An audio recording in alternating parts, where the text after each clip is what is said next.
10 മാസം പ്രായം മാത്രമുള്ള കൊച്ചുകുഞ്ഞിൻ്റെ അവയവങ്ങൾ സംസ്ഥാനത്തെ ഏറ്റവും പ്രായം കുറഞ്ഞ അവയവ ദാതാവാണ് ഈ കുഞ്ഞ് മല്ലപ്പള്ളി സ്വദേശിയായ ദമ്പതികളുടെ മകളാണ്.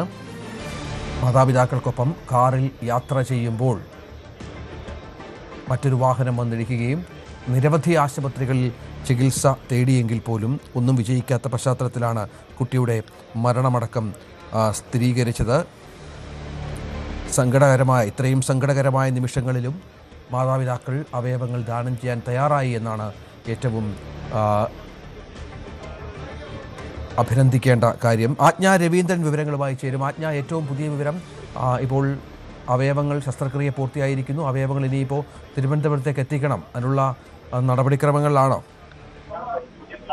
തീർച്ചയായിട്ടും രഞ്ജിത്ത്, അല്പസമയത്തിനുള്ളിൽ കുഞ്ഞിന്റെ അവയവങ്ങളുമായി ഈ ആംബുലൻസ് ഇവിടെ നിന്ന് പുറപ്പെടും. KL 07DF3177 എന്ന് പറയുന്ന നമ്പറിലാണ് വാഹനം വരുന്നത്. അതിന് പോലീസിന് അതായത് വാഹനം പെട്ടെന്ന് മാർഗതടസ്സങ്ങൾ ഉണ്ടാകാതെ തിരുവനന്തപുരത്ത് എത്തിക്കാനുള്ള സംവിധാനങ്ങൾ ഒരുക്കി കൊടുക്കണമെന്ന് പോലീസും അഭ്യർത്ഥിക്കുന്നുണ്ട്.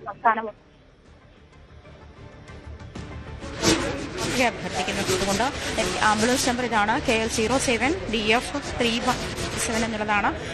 അത് മാക്സിമം ആളുകൾ റോഡ് മാർഗമാണ് എത്തിക്കുന്നത് കൊണ്ട് തന്നെ സഹകരിക്കണം എന്നുള്ള അഭ്യർത്ഥന പോലീസിന്റെ ഭാഗത്തു നിന്നുണ്ട്. എന്തായാലും അല്പസമയത്തിനകം തന്നെ ആലിന്റെ അവയവങ്ങൾ 4 അവയവങ്ങളാണ് ഇപ്പോൾ തിരുവനന്തപുരത്തേക്ക് എത്തുന്നത്. തിരുവനന്തപുരം മെഡിക്കൽ കോളേജിലേക്കും അതുപോലെ ശ്രീചിത്രയിലേക്കും കിംസിലേക്കുമാണ് അവയവങ്ങൾ എത്തുന്നത്. തിരുവനന്തപുരം മെഡിക്കൽ കോളേജിലേക്ക് കുഞ്ഞിന്റെ വൃക്കകളും, കിംസിലേക്ക് കരളും, അതുപോലെ ശ്രീചിത്രയിലേക്ക് ഹൃദയത്തിന്റെ വാൽവുമാണ്. താമസിയാതെ തന്നെ അതുപോലെ നേത്ര പടലങ്ങൾ, അതായത് കണ്ണ് നേത്ര ബാങ്കിൽ സൂക്ഷിക്കുമെന്നാണ് അറിയിച്ചത്. ഇതിനെ കുറിച്ചുള്ള സ്വപ്നങ്ങൾ കണ്ടു തുടങ്ങുമ്പോൾ തന്നെ പൊലിഞ്ഞു പോകുന്ന ജീവൻ അവള് ഭൂമിയിൽ ജീവിച്ചിരിക്കുന്നു എന്ന് ഉറപ്പ് വരുത്താൻ വേണ്ടിയുള്ള മാതാപിതാക്കളുടെ ശ്രമത്തെ അപ്രീഷിയേറ്റ് ചെയ്യുക തന്നെ വേണം. ഈ ഒരു അവസ്ഥയിലും, ഈ ഒരു അങ്ങേയറ്റം ദുഃഖകരമായ അവസ്ഥയിലും കുഞ്ഞ് ഭൂമിയിലുണ്ട്, മറ്റുള്ളവരിലൂടെ ജീവിക്കുന്നു എന്ന് ഉറപ്പുവരുത്താൻ വേണ്ടിയുള്ള അവരുടെ ശ്രമങ്ങളെ അഭിനന്ദനാർഹമാണ്. അത് ചേർത്ത് പിടിച്ച് തന്നെ അഭിനന്ദിക്കേണ്ടുന്ന കാര്യം തന്നെയാണ്. ചരിത്ര നിമിഷമാണ്. ശരിക്കും 10 മാസം പ്രായമുള്ള ഒരു കുഞ്ഞ്, ഏറ്റവും പ്രായം കുറഞ്ഞ കുഞ്ഞാണ് അവയവം ദാനം ചെയ്യുന്ന ഏറ്റവും പ്രായം കുറഞ്ഞ കുഞ്ഞായിട്ടാണ് ആലിൻ മാറിയിരിക്കുന്നത്. ഈ ഫെബ്രുവരി 5-നാണ് ആലിനെ ഈ ഒരു ദാരുണമായ അവസ്ഥയിലേക്ക് എത്തുന്ന അപകടം ഉണ്ടായത്. MC റോഡിലുള്ള പള്ളത്ത് ബ്രോഡ്വേ കവലയിൽ ഉള്ള സ്ഥലത്ത് വെച്ചിട്ടാണ് ഈ അപകടം ഉണ്ടാകുന്നത്.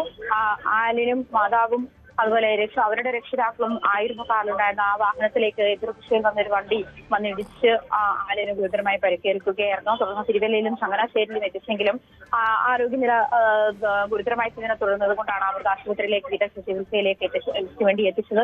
കഴിഞ്ഞ ദിവസം വരെ, ഇന്നലെ ഉച്ചയോടുകൂടിയാണ് കുഞ്ഞിന്റെ മസ്തിഷ്ക മരണം സ്ഥിരീകരിച്ചത്. അതുവരെയും ഡോക്ടർമാർ അവരുടെ പരിമിതികളൊക്കെ മറികടന്ന് കുഞ്ഞിന്റെ ജീവൻ രക്ഷിക്കാനുള്ള ശ്രമങ്ങളൊക്കെ നടത്തിയിരുന്നെങ്കിലും കുഞ്ഞിനെ ജീവൻ രക്ഷിക്കാനായാലും ഇന്നലെ ഉച്ചയോടുകൂടി അതിന്റെ ആലിന്റെ മസ്തിഷ്ക മരണം സ്ഥിരീകരിക്കുന്ന സാഹചര്യത്തിലാണ് ഈ കേസോട്ടോ വഴി മാതാപിതാക്കൾ കുഞ്ഞിന്റെ അവയവങ്ങൾ ദാനം ചെയ്യാനുള്ള തീരുമാനത്തിലെത്തിച്ചത്. അങ്ങനെ ഭൂമിയിൽ ആലിൻ ജീവിച്ചിരിക്കുന്നുണ്ട് എന്ന് ഉറപ്പുവരുത്തിയാണ് മാതാപിതാക്കൾ ഈ അങ്ങേയറ്റം ദുഃഖകരമായ അവസ്ഥയിലും സമയത്തിനുള്ളിൽ തന്നെ ആലിന്റെ അവയവങ്ങൾ ഇവിടേക്ക് തിരുവനന്തപുരത്തേക്ക് യാത്ര ആരംഭിക്കും. അതിനുള്ള ആംബുലൻസ് തയ്യാറായി കഴിഞ്ഞിട്ടുണ്ട്. അതിനുശേഷം ആലിന്റെ മൃതദേഹം രക്ഷിതാക്കൾക്ക് വിട്ടു നൽകുമെന്നാണ് മനസ്സിലാക്കാൻ കഴിയുന്നത്. ഗാർഡ് ഓഫ് ഓണർ നൽകി തന്നെയാണ് ആലിന്റെ മൃതദേഹം രക്ഷിതാക്കൾക്ക് വിട്ടു നൽകുക. എന്തായാലും ഒരു നിമിഷങ്ങൾക്കുള്ളിൽ തന്നെ ആലിന്റെ അവയവങ്ങളും വഹിച്ചുകൊണ്ട് ആംബുലൻസ് ഇവിടെ നിന്ന് പുറപ്പെടുമെന്നാണ് മനസ്സിലാക്കാൻ കഴിയുന്നത്. കുഞ്ഞ് ആലിൻ ഷെറിൻ 4 പേർക്കാണ് പുതുജീവൻ നൽകുന്നത്. ഇപ്പോൾ അമൃത ആശുപത്രിയിൽ ശസ്ത്രക്രിയകൾ പൂർത്തിയായി കഴിഞ്ഞു. അതിനുശേഷം ആലിൻ്റെ അവയവങ്ങൾ തിരുവനന്തപുരത്തേക്ക് എത്തിക്കും എന്നാണ് മനസ്സിലാക്കേണ്ടത്. മാതാപിതാക്കളുടെ സമ്മതപ്രകാരം സർക്കാർ സംവിധാനമായ കെസോട്ടോ വഴിയാണ് അവയവദാന പ്രക്രിയകൾ ഏകോപിപ്പിച്ചത്. ആലിൻ ദാനം ചെയ്യുന്ന ഹൃദയവാൽവ് തിരുവനന്തപുരം ശ്രീത്ര ഇൻസ്റ്റിറ്റ്യൂട്ടിലേക്കും, കരൾ തിരുവനന്തപുരം കിംസ് ആശുപത്രിയിലേക്കും, കിഡ്നി തിരുവനന്തപുരം മെഡിക്കൽ കോളേജിലേക്കുമാണ് എത്തിക്കുക. കൂടാതെ കുട്ടിയുടെ കണ്ണുകൾ നേത്ര ബാങ്കിനും കൈമാറും. കടുത്ത വേദനയിലും, കുട്ടി മരിച്ചതിൻ്റെ കടുത്ത വേദനയിലും, തങ്ങളുടെ പിഞ്ചോമന നഷ്ടപ്പെട്ടതിൻ്റെ കടുത്ത വേദനയിലും കുഞ്ഞിൻ്റെ അവയവങ്ങൾ ദാനം ചെയ്യാൻ മാതാപിതാക്കൾ എടുത്ത തീരുമാനമാണ് അഭിനന്ദിക്കേണ്ടത്. അത് വലിയ നമ്മുടെ അവയവദാന ചരിത്രത്തിലെ ഏറ്റവും വിപ്ലവകരമായ ഒരു തീരുമാനമായി മാറുന്ന സാഹചര്യം കൂടിയുണ്ട്. ഒരു വലിയ മാതൃകയായി ഇവർ മാറുകയാണ്. തിരുവല്ലയിൽ കഴിഞ്ഞ ഫെബ്രുവരി 6 രാത്രിയോടെയാണ് വിദഗ്ധ ചികിത്സയ്ക്കായി ആലിനെ അമൃത ആശുപത്രിയിൽ എത്തിച്ചത്. എന്നാൽ ഡോക്ടർമാരുടെ തീവ്ര ശ്രമങ്ങൾക്കും ആ കുഞ്ഞിനെ ജീവിതത്തിലേക്ക് തിരികെ കൊണ്ടുവരാനായില്ല. കഴിഞ്ഞ ദിവസം ഉച്ചയോടെ ഡോക്ടർമാർ മസ്തിഷ്ക മരണം സ്ഥിരീകരിക്കുകയും ചെയ്തു. അതിനുശേഷമാണ് ഈ കുട്ടിയുടെ ശരീരഭാഗങ്ങൾ, അവയവങ്ങൾ ഇത്തരത്തിൽ 4 പേർക്ക് പുതുജീവൻ നൽകാനായി തീരുമാനിച്ചത് മാതാപിതാക്കൾ എന്നുള്ളതാണ്. സംസ്ഥാനത്തിൻ്റെ അവയവദാന ചരിത്രത്തിൽ ഏറ്റവും പുതിയ വിപ്ലവകരമായ ഒരു തീരുമാനമായി അത് മാറുകയും ചെയ്തു. 10 മാസം പ്രായമാണ് ആലിൻ ഷെറിൻ എബ്രഹാമിന് ഉള്ളത്.